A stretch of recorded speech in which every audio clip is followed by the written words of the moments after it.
ஒரு பட்டணத்தில் இருக்கையில் குஷ்டரோகம் நிறைந்தவன் இயேசுவை கண்டு முகங்குப்புற விழுந்து, ஆண்டவரே உமக்கு சித்தமானால் என்னை சுத்தமாக்க உம்மாலே ஆகும் என்று அவரை வேண்டிக் கொண்டான். அவர் தமது கையை நீட்டி அவனை தொட்டு, எனக்கு சித்தம் உண்டு, சுத்தமாகு என்றார். உடனே குஷ்டரோகம் அவனை விட்டு நீங்கிற்று. அவர் அவனை நோக்கி, நீ இதை ஒருவருக்கும் சொல்லாமல் போய் உன்னை ஆசாரியனுக்கு காண்பித்து நீ சுத்தமானது நிமித்தம் மோசே கட்டளையிட்டபடியே அவர்களுக்கு சாட்சியாக பலி செலுத்தி என்று கட்டளையிட்டார். அப்படி இருந்தும் அவருடைய கீர்த்தி அதிகமாக பரம்பிற்று. திரளான ஜனங்கள் அவருடைய உபதேசத்தை கேட்பதற்கும் அவராலே தங்கள் பிணிகளை நீக்கி சௌக்கியம் அடைவதற்கும் கூடி வந்தார்கள். அல்லேலூயா. கடைசி வார்த்தை, விளங்காதவன் என்று பார்த்த உன்னை தான் அநேகர் வியப்படையும்படி பார்க்க செய்ய போகிறார். விளங்காதவன் என்று பார்த்த உன்னை தான் அநேகர் வியப்படையும்படி பார்க்க செய்ய போகிறார். அல்லேலூயா. இப்போ புழுதியில இருக்கிறவன் பேதுரு தன்னைத்தானே தூக்கி தன்னைத்தானே சில ஜெயம் எடுக்க முடியாத ஒரு மனுஷன், தூக்கி விட முடியாதவன், சிறியவனை புழுதியில இருந்து எடுக்கிறார். பார்த்தீங்களா? தன்னைத்தானே அவனுக்கிட்ட எல்லாமே இருக்குது, படகு இருக்குது, ஆட்கள் இருக்கிறாங்க, ஆனா அவனால ஆசீர்வாதத்தை கொண்டுட்டு வர முடியல. தன்னைத்தானே ஒரு உயர்ந்த இடத்துக்கு தன்னைத்தானே உயர்த்தி கொள்ள முடியாத ஒரு மனுஷனா காணப்பட்டான். இங்க ஒரு குஷ்டரோகி, இவன் குப்பையில கிடக்கிறவன் தான். இவனுக்கு எல்லாமே இருக்குது, குஷ்டரோகம் வந்துருச்சு. அவனை எல்லாரும் எப்படி பார்த்திருப்பாங்க? ஒரு உயர்ந்த ஸ்தானத்துல உள்ளவன், ஒரு பணக்காரன், அவன் குஷ்டரோகம் வந்துட்டு அந்த குஷ்டரோகத்துல இருந்து அவன் குடும்பம் அவனை ஒதுக்கி வச்சிருங்க, அவன் இனத்தால் ஒதுக்கி வச்சிருவாங்க, அவன் சொந்த பந்தம் அவனை ஒதுக்கி வச்சிரும், அவனுக்கு ஆகாரம் கொடுக்க கூட யோசிப்பாங்க இல்ல. அப்படிப்பட்ட ஒரு மனிதன் தான் யாருங்க? இந்த குப்பையில கடக்கிறவன ஆண்டவர் என்ன செய்ய போறாரா? உயர்த்தி வைக்க போறார். அல்லேலூயா. சிறியவனை புழுதியில இருந்து தூக்கி விட போறாராம். வருமானம் இல்லாதவனை என்ன செய்ய போறாரா? உனக்கிட்ட எல்லாமே இருக்குது, ஆனா வருமானம் இல்லையா? நான் சொல்றதை மட்டும் செய்யி, உனக்கு வருமானம், திரளான வருமானத்துக்கு நேரம் உன்னை நடத்த போறேன் அப்படின்னு சொல்லிட்டார். இப்போ இவனுக்கிட்ட எல்லாமே இருக்கு, ஆனா எது இல்லைங்க? இந்த குஷ்டரோகன்ற ஒரு காரியம் நீங்கினாதான் அவன் குடும்பம் அவனை மதிக்கும், அவன் குடும்பம் அவனை சேர்த்து கொள்ளும், அவன் உறவுகள் அவனை மதிக்கும், அவன் கூட நண்பர்கள் சேர்ந்து நிற்பாங்க. குஷ்டரோகி கிட்ட எதையுமே வாங்கி சாப்பிட மாட்டாங்க. அவனுக்கிட்ட நல்ல மனசு இருந்தாலும் அவனுக்கிட்ட கை நீட்டி அவன்கிட்ட ஒரு 1000 கோடி பணத்தை எடுத்து அவன் அந்த குஷ்டரோக கையோட கொடுத்தாலும் வாங்க மாட்டாங்க. குஷ்டரோகம் மட்டும் அவ்வளோ வெறுக்கக்கூடிய ஒரு தன்மை உடையதா இருக்கும் அந்த நோய்.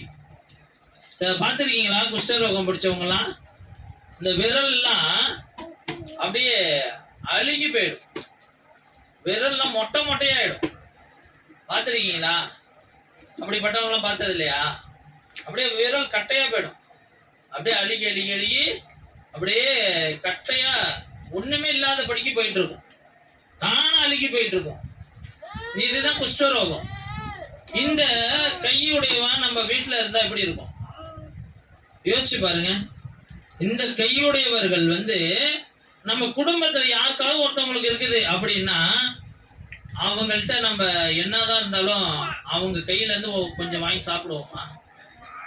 என்னதான் நம்ம அவங்க மேல அதுக்கு முன்பாக பிரியமா இருந்தாலும் அந்த குஷ்டரோகம் அழுவி போய்கிட்டு இருக்கிற அந்த கையில இருந்து ஏதாவது ஒரு பிஸ்கெட் ஆசையா அக்கா அண்ணன் தம்பின்னு பிள்ளைன்னு கொடுத்தாலும் அதை வாங்கி சாப்பிட முடியுமா? நிச்சயமா முடியாது. அப்படியே வாங்கிக்கிட்டாலும் அவங்க ஆறுதலுக்காக அதை சாப்பிட முடியாது. இப்படிப்பட்ட வேதனை யாருக்கு இருக்கு? அந்த குஷ்டரோகிக்கு இருக்கு.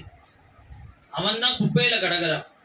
குப்பை ஒண்ணுமே சேதப்படுத்தாதுன்னு நம்ம நினைக்கிறோம். ஆனா அந்த குப்பையில கிடக்குறவனுக்கு ஒண்ணும் வழி இருக்காது. குப்பை மேல ஒழிச்சுன்னா கஷ்டமா இருக்குமா? ஒண்ணும் வலிக்காது நம்மளுக்கு. ஆனா அந்த அவமானம் நம்மள வாழ விடாது. அந்த குப்பையில கிடக்குற அந்த அனுபவம் வாழவே விடாது நம்மள. இந்த குஷ்டரோகம் நம்மள நிம்மதியா இருக்க கூடாது. உயிர் இருக்கும், ஆனா அது கையை அழுவி போய்கிட்டே இருக்கு பாருங்க, நாளுக்கு நாள். அது நம்மள நிம்மதியா இருக்கவே கூடாது. அதனாலதான் ஆண்டவரை பார்த்த உடனே அவன் முகம் குப்புற விழுந்து, உமக்கு சித்தம் உண்டு, என்னை சுத்தமாக்குங்கன்னு சொல்லி கெஞ்சிறான். இன்னைக்கு இப்படிப்பட்ட நிலைமை உடையவர்கள் என்ன செய்யறாங்கன்னா, ஆண்டவர் பாத தண்டையில விழ மாட்டேங்கிறாங்க. நான் வீட்டுல அவமானப்படுத்தி புறம்பே தள்ளப்பட்டிருக்கிறேன். நான் என்கிட்ட எல்லாருமே இருக்கிறாங்க, என்கிட்ட அன்பா பேச மாட்டேங்கிறாங்க. எல்லாம் என்னை வெறுக்கிறாங்க, எதுக்கோ தள்ளுறாங்க, உதறி தள்ளுறாங்க. காரணம், எனக்குள்ள என் வாழ்க்கையில ஒரு குஷ்டரோகம் பிடிச்சிருக்கு ஏசப்பா. என்னை சுத்தமாக்க உங்களாலதான் கூடும். அவனை சுத்தமாக்க எப்படி தெரியுங்களா சுத்தமாக்கினாரு? அவனை சுகப்படுத்திட்டு, நீ போய் யாருக்கும் இதை சொல்லாம ஆசாரியனுக்கு மட்டும் காண்பின்ற, யாருக்கும் சொல்லாத. ஏன் யாருக்கும் சொல்லாதன்னாருன்னா, எல்லாரும் அவனுக்கு புறம்பானவங்க. இப்ப நீ சுகமானத எப்படி வச்சுக்கணும் நம்ம வாழ்க்கையிலன்னா, நீ கஷ்டத்துல நிக்கும் போது யாரு உனக்கு உதவி செய்யலையோ அவங்கள்ட்ட நீ உன்னைய பெருசா காண்பிக்காத. உன்னை யாரு மேன்மையா பாக்குறானோ அவனை போய் நீ மேன்மையா பாரு. ஆசாரியன் என்பவன் யாருன்னா, ஒரு விசுவாசி உயர்ந்த ஸ்தானத்துல நின்னாலும் அவனை தான் பிள்ளைய பார்ப்பான். ஆசாரியன்னா யாருங்க? பாஸ்டர். அவன் கீழே போய் விழுந்து கிடந்தாலும் அவனை தூக்கி எடுத்து நிறுத்துறதுல அவன் தான் முதல்ல பிரயாசப்படும். அவன் தான் ஆசாரி. அவன் உயர்ந்த ஸ்தானத்துல நின்றாலும் அவனை தான் பிள்ளையா பார்த்து எப்படி அணைப்பானோ அதே போல அவன் கீழே கடந்தாலும் அவனை தூக்கி அணைச்சு முத்தம் கொடுக்கிற பொறுப்பு இந்த ஆவிக்குரிய தகப்பனுடையது. அல்லேலூயா. அப்ப அவனை உயர்ந்த ஸ்தானத்துல இருந்தாலும் இவன் உயர்ந்தவன், இவன் பெரியவன், இவன் சின்னவன் ஆண்டவர் பார்க்க மாட்டார். அதனாலதான் ஆண்டவர் சொல்றாரு, நீ உன்னை காண்பிக்கக்கூடிய ஃபர்ஸ்ட் நபர் அவன் தான். நீ உன்னை யாருக்கு காண்பிக்காத, யாருக்கு இந்த காரியத்தை சொல்லாத. நீ போய் அவனுக்கு காண்பி, அவனுக்கு செய்ய வேண்டியதை நீ செய்.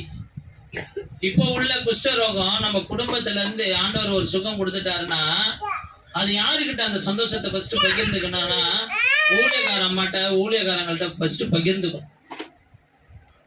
என்ன செய்யணுங்க? ஊழியக்காரங்கள்ட்ட ஃபர்ஸ்ட் பகிர்ந்துக்கணும். அல்லேலூயா. இப்போ ஃபர்ஸ்ட் பகிர்ந்துக்க கூடிய நபரா நீங்களும் நானும் காணப்பட்டோம்னா ஆண்டவர் என்ன செய்வாருங்க? உங்களை எல்லாருக்கும் முன்பாக உயர்ந்த ஸ்தானத்துல கொண்டு போயிருக்கோம். அல்லேலூயா. அப்ப இன்னைக்கு நீங்களும் நானும் வாழ்க்கையில குஷ்டரோகம் என்ற பிரச்சனை நம்ம வாழ்க்கையில இருக்குதுன்னா நிச்சயமா கவலைப்படாதீங்க. ஆண்டவர் என்ன செய்ய போறாரு? உங்களை எல்லாருக்கும் முன்பாக சுகப்படுத்தி உங்களை உயர்ந்த ஸ்தானங்கள்ல கொண்டு போய் வைக்க போறார். அல்லேலூயா. சரி, எல்லாம் கண்களை மூடு.